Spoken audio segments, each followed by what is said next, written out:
Oh, the big dinner is tonight. Oh, really? Ron Brown and Clint's in town tonight, huh? Huh. So many things.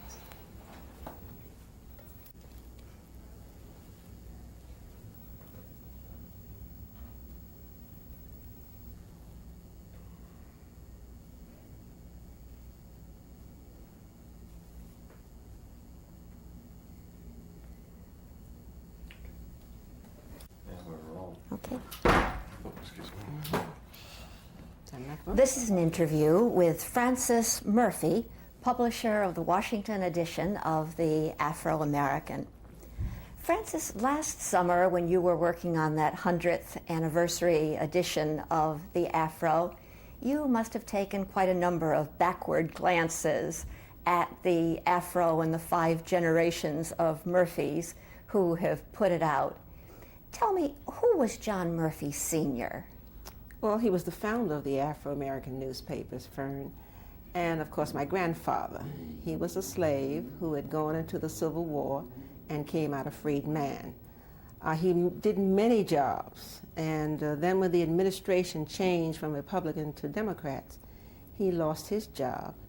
And he was a printer at that time, and so he was in this printing company, and they were going out of business. And they were putting the equipment for the printing plant up for auction. My grandmother, Martha Howard Murphy, had come from a family that was fairly wealthy up there in Montgomery County, and she'd saved $200 despite the fact that she had 10 children.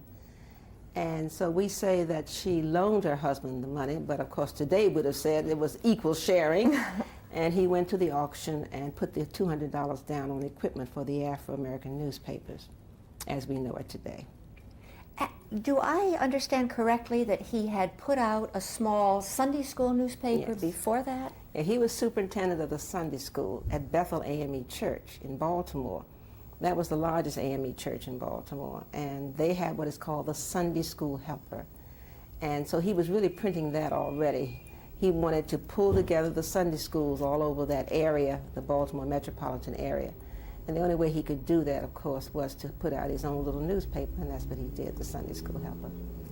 10 children, and one of them was your father, That's Carl right. Mm-hmm. Murphy. That's right. At what point did he enter the scene of the Afro-American?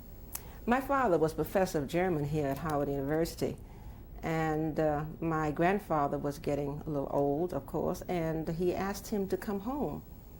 My father talked it over with my mother, who incidentally was also a Washingtonian, and she said, well, yes, we'll go back to Baltimore. And so what they did was go to Baltimore in 1918, I think it was. And from there, he started working with his father. When my grandfather died in 1922, my father took over the newspapers. I think I remember a very interesting letter among some of your things where he said, I think I better go back and help Pa and the boys. Pa and the boys. And that would be the way they would talk among themselves. They called him Pa, and all of the boys and girls called him Pa. And he felt very strongly that he needed to go home and help. Now, his brothers and sisters were already connected with the Afro, were they, when he came in? In one way or the other. My aunts and uncles had all helped with the newspaper. They either wrote for the newspaper or they worked there. They had married and moved away, but many times they still worked with the newspaper. My Uncle George was principal of an elementary school in those days. John and Dee Arnett, my uncles, were actually at the newspaper working. So was Dan, who was the youngest in the family. And so many of the boys and girls were working at the newspaper at the time. Mm-hmm. What about your mother? Did she have any influence on the newspaper and on your father? Tremendous amount of influence on my father, of course. My mother, as you heard me say, was a Howard University graduate. And so when my father was teaching German at Howard, she was in his class, and that's how they met. They married after she graduated from Howard. So they were so very well read that he leaned on her. Even though she taught school here in Washington, she never taught when she moved to Baltimore. But he would expect her to keep up with the reading, and so they discussed many of the issues of the day, many of the books of today. He would come home and they would read them together and read them to us. And so she had a tremendous influence on the way he thought, I imagine, and how they discussed things together. And when they didn't disagree, that they would discuss the topic, and usually I would say in her quiet way, she would persuade him that this was another way of looking at things. So interesting. And they had then a family of, how many of you were there? 5 girls, much to my father's distress. There were 5 girls, and he never had any boys. So he treated us like boys. How did he do that? Well, he called us boy. Did he? When I was born, he wrote a little poem talking about the fact that when the nurse came in and held up how he'd have all these girls, and how he just knew this was going to be a boy. And you were the 5th? And I was the 5th, and when he held up this baby, he says, my goodness, there's Frances L. Another girl. My mother had said she wanted 6 children, but she decided to stop at 5. She said maybe there was no hope for that boy that he wanted, so they stopped at 5. Do you remember the poem that he wrote at that time for Yes, you? I do, but I can't quote it for you. I wish I could, yeah. He often wrote poems for his children and his grandchildren when they got their names, didn't he? Not only that, but he enjoyed writing prayers as well as poems, and he wrote music, words to music. 2 of the very lovely songs that we sing now are Lord, I Need Help Today, and one of the Christmas songs. He wrote the words. William Parrott, the choir master at St. James Episcopal Church, wrote the music, and my dad wrote the words. He would write poems for every single thing that you can think of, and on your birthday, he presented you with a poem. He also enjoyed writing prayers, and so one of the nice things that we have now is a whole book of prayers written by my father during the different times. When things came up, he'd write a prayer for it. Mm-hmm. What kind of a person was he as a father? Well, I loved him dearly, as you can tell from my voice. He was very strict. He gave the appearance of being very gruff. But being the youngest, of course, I hung around him a whole lot, got taken many places where he went, and had a very deep understanding of what he was trying to do. And so, therefore, I had a deep respect for him and really enjoyed being around him. I'm reminded that one of the old employees, said to me just recently, they used to call him the Breeze, because he would go past you in the plant so fast, and then call you into his office and say to you that you were doing this and so, and he didn't like to see that. So he was very strict disciplinarian, and he was that way with the girls except for me. I remember, I think, in your papers, a very scrawly note in a childish hand that I think you had taken during some meeting between your father and one of the important people of the day. Tell me a little bit more about that kind of thing. My dad had a big office, a nice horseshoe desk, and he would take me to the office with him and let me sit over in the corner and listen to what was going on. He expected me, even from an early age, to take notes, so that afterwards we could discuss what happened and ask me, well, how would you have handled that? Or what would you have done with that? And him, 7, 8, 9 years old, and he's asking me, well, what did he say? And then what did I say in answer to him? And then how did I do that? And so we would analyze the meeting, and I can hear myself saying many times here now at my age, that must have been really something to be able to have me sit there.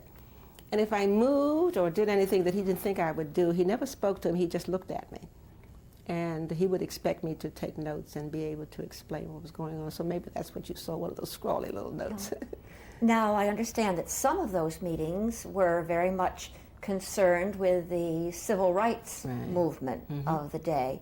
Was Thurgood Marshall one of the people who might have been at one of those meetings? Yeah, Justice Marshall, of course, was a young attorney. National Association for the Advancement of Colored People attorney, or NAACP as we say, and he would come into my dad's office or into the home, and they would discuss the cases that they were planning and how they were going to handle them.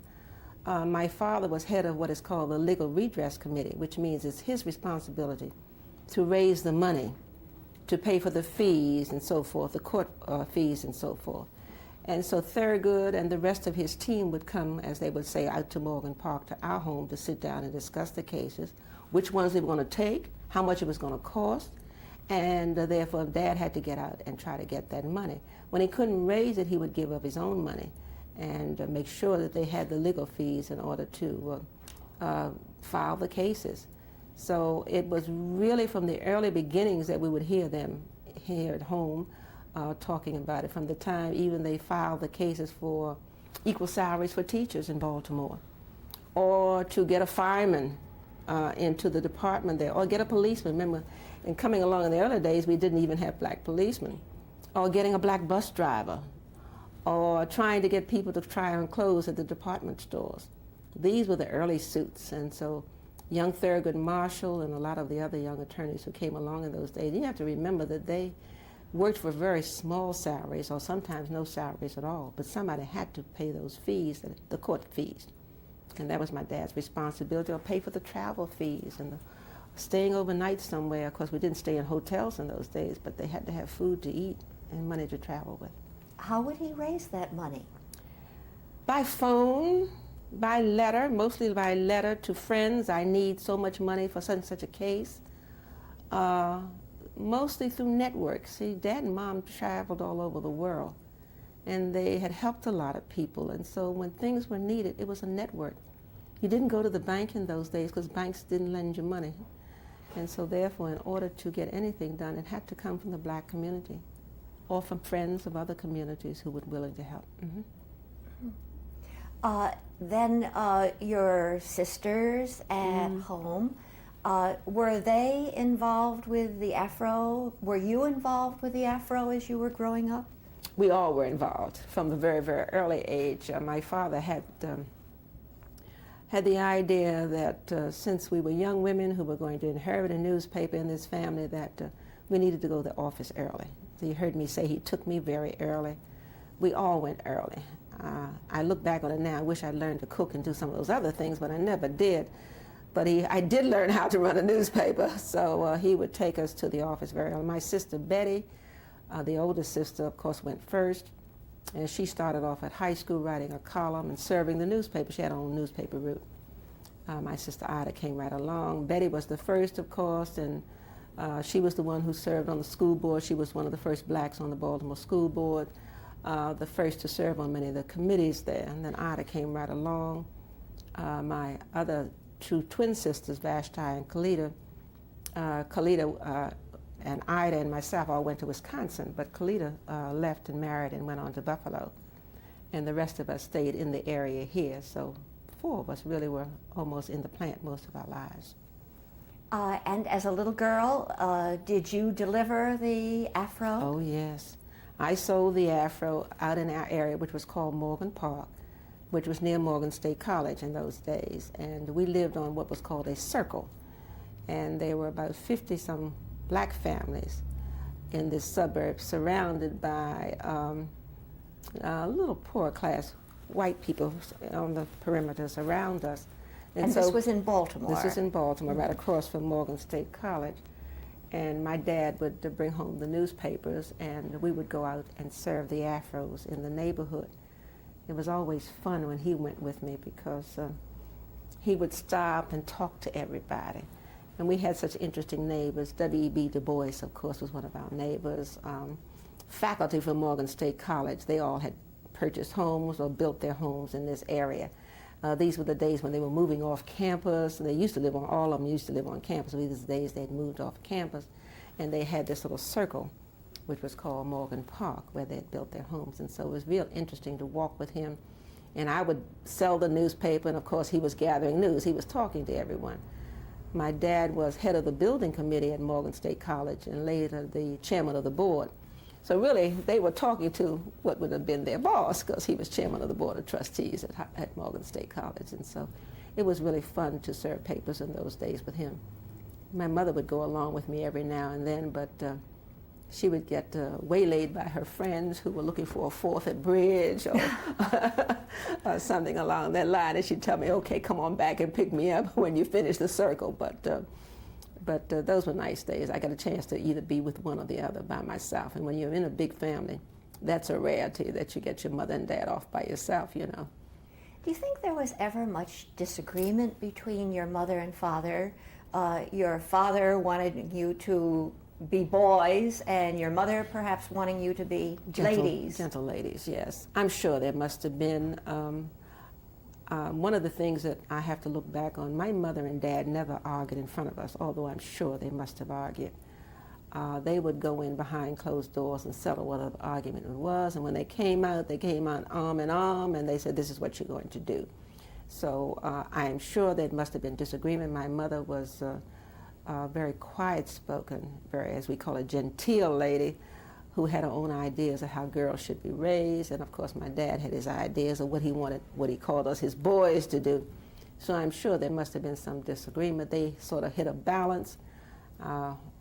My mom would say when my dad put his foot across that front door, it was now her house, and she set the rules, and what went on in the office, he set the rules for us. So therefore, when we were with my dad, we were one thing, and when we were with mother, we were the other. So, but they had their own way of doing things in those days, and as I look back, it's just wonderful. I wish we could go back to many of those things. Yeah, yeah. What about your father and his brothers and sisters? When they had disagreements, I'm sure they must have, on the Afro, how did they settle those? They came to home. If they came to our house, they went into the sun parlor and closed the doors. You could hear their voices rise and fall, and you knew they were going at it. Here again, when they opened that door, they had settled whatever differences they had had. I never saw my father argue with any of his brothers and sisters. Right there. We could hear them at the house, of course, because the walls weren't that thick. But we were aware of the fact that if you said something to one, you would make sure that they would go back and discuss it among themselves. And all of the children, all of the families understood this, that it didn't make any difference. If I said something to my Uncle Arnett, and I thought that maybe it should go a certain way before he answered me, he'd ask my dad. And they talked among themselves. So if they had problems, they settled those problems among themselves. And they didn't believe in stretching over generations. They felt that their generation was in charge, and so therefore they set the rules, and so they decided it. Normally it would be the brothers. If the sisters were in town or anywhere around, they would be included in the discussion. Most of my life, the only sister who was really, two sisters were there. The one I'm named for, my Aunt Frank, and my Aunt Harriet. And so they were there. We called her Aunt Nettie, and they were there, and they would be invited into the family meetings. It's always interesting as I look back on that, though. I don't remember seeing the wives in those meetings. They were just usually the brothers and Murphy sisters who settled the problems. Interesting. Were there any of those aunts and uncles who were particularly influential on you? My Aunt Frank, I assume, because she was a maiden lady. She wasn't married. She took a lot of interest in all the children in the family. She was a teacher at Coppin State Teachers College in those days. And she had a little Model T Ford, which you could see all over town. She impressed me deeply, and I've said it many times. I remember that she insisted that we wear hats and gloves at all times. And I remember walking down the street one day and with a group of girlfriends, and she stopped her car right in the middle of the street and asked me where my gloves were. And I think to this day, most of the time I wear gloves where I go. She made a deep impression on me that ladies should have gloves on. What an interesting person she must have been. And wasn't she involved with that Clean Block campaign that's been so important through the years in Baltimore? As I said, she was teaching at Coppin State Teachers College. So most of the black teachers in the city had taken a course with her. And so around about 1935, I think about 35, she came to my dad with the idea that she wanted to do something in the summer with the children, and that all she needed was a little bit of seed money, and that she would raise the money for prizes and so forth. And so what she did was go back and call her teachers and tell them that she wanted to have their children signed up for the Clean Block campaign. And said, what are they going to do? She says, when they go home during the summer, they're going to get up in the morning, they're going to clean up the trash in their blocks, back, front yards and so forth, scrub the marble steps. In the afternoon, they were going to sit down, clean, comb their hair, and be ready for inspection. And she wanted block captains. She wanted the teachers to be block captains along with parents and so forth. She organized 10,000 children in Baltimore that way, and they're still doing it today. What a wonderful thing. They do it every summer. When you were at home, was there very much talk of the Afro around the dinner table, perhaps? Well, as we say, if you get 2 or 3 of us together, we'll talk Afro. Yes, we did a lot of talking about the newspaper, what it was doing, how it was doing, and so forth. But my mother insisted that we also do talk about books and so forth.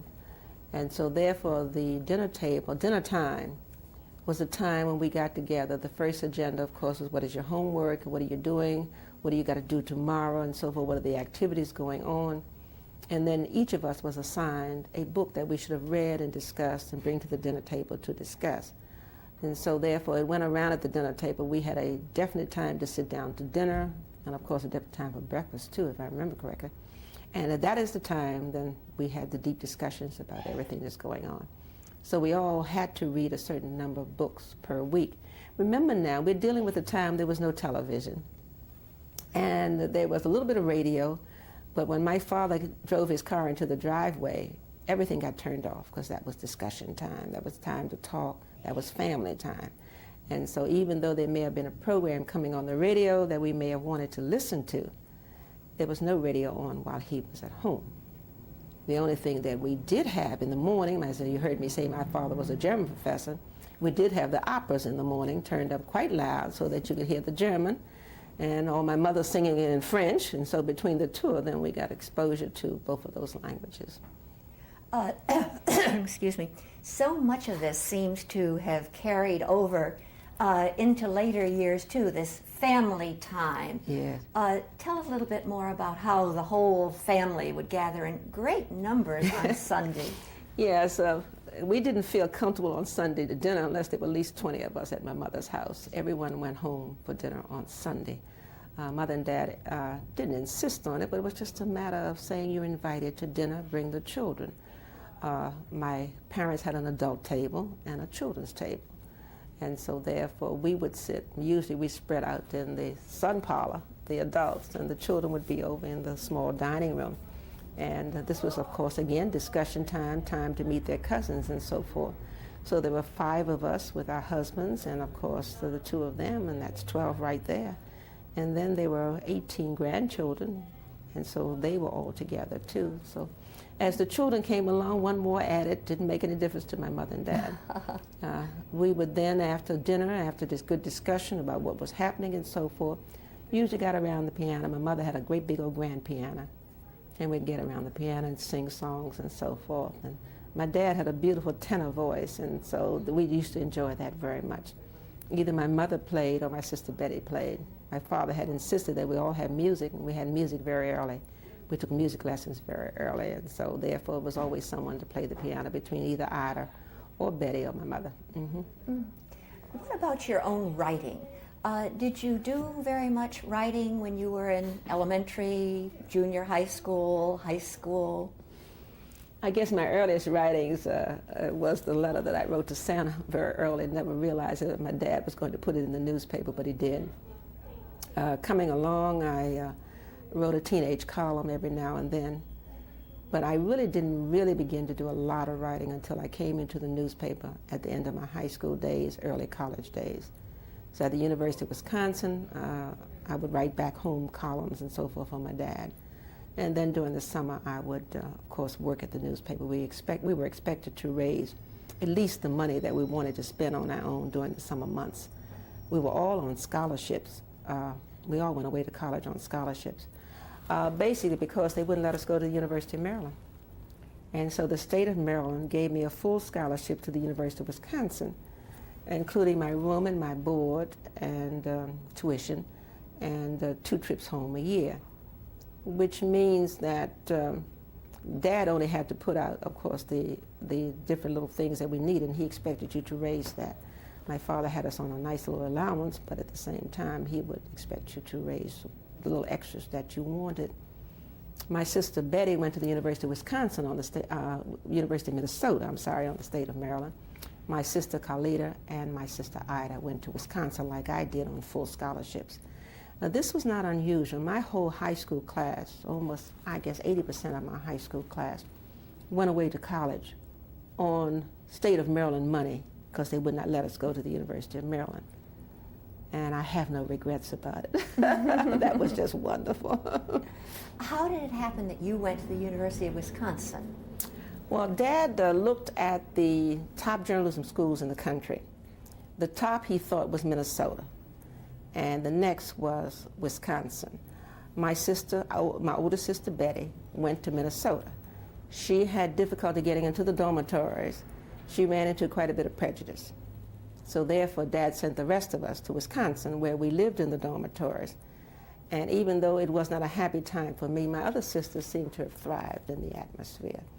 And so that was why we went to Wisconsin, because at that time it was considered one of the Big Ten and the top journalism schools in the country. He said, okay, if you're not going to school at home, you may as well go to the best in the country. And so that's where we went. And he was incidentally head of the scholarship committee, chairman of the scholarship committee. So we were able, of course, he was able to look at the schools across the country. Every student that came before that committee, he would say, what's the best school in the country that you want to go to? And let's find the best, and that's where we're going to send you. They won't let you go to the University of Maryland, then we're going to send you to the best school in the country. What a different time. Yes. That was, wasn't it? Mm-hmm.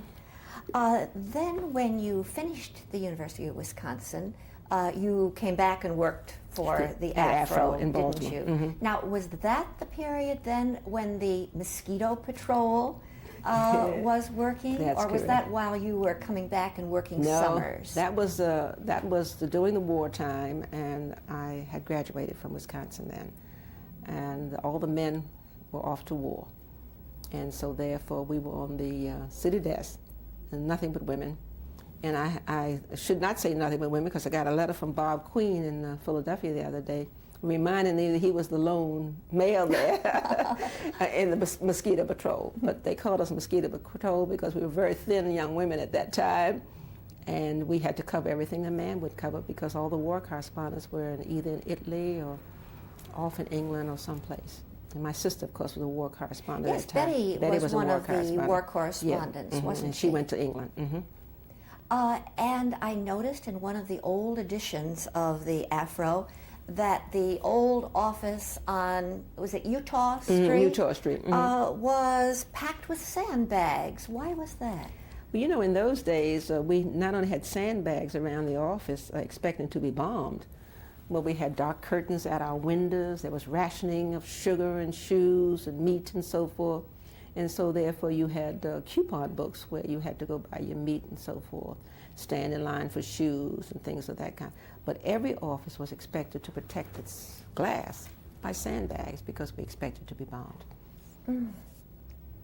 And was it the case at that time that the black soldiers really weren't being covered by the mainstream press? Yeah. That was the reason why we sent so many correspondents over to the various theaters of war, because we found that they weren't being covered at all. And so therefore my father felt that the only way we were going to get the news back home was to assign our own people to the various theaters, and so that's what he did. We had war correspondents wherever there were black soldiers, so that we could tell our people back home what they were doing and so forth. And if you notice, very few of the newsreels of those days will tell you what any of the black soldiers were doing.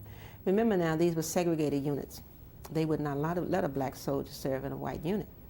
And so therefore they had special black units and so forth. Even these Tuskegee Airmen, they were segregated. And remember, they had said in those days that they couldn't fly planes, and then they finally were able to get a unit together and fly planes. And so that's why we had people all over the place. We must have had 8 correspondents across seas at that time. Type change.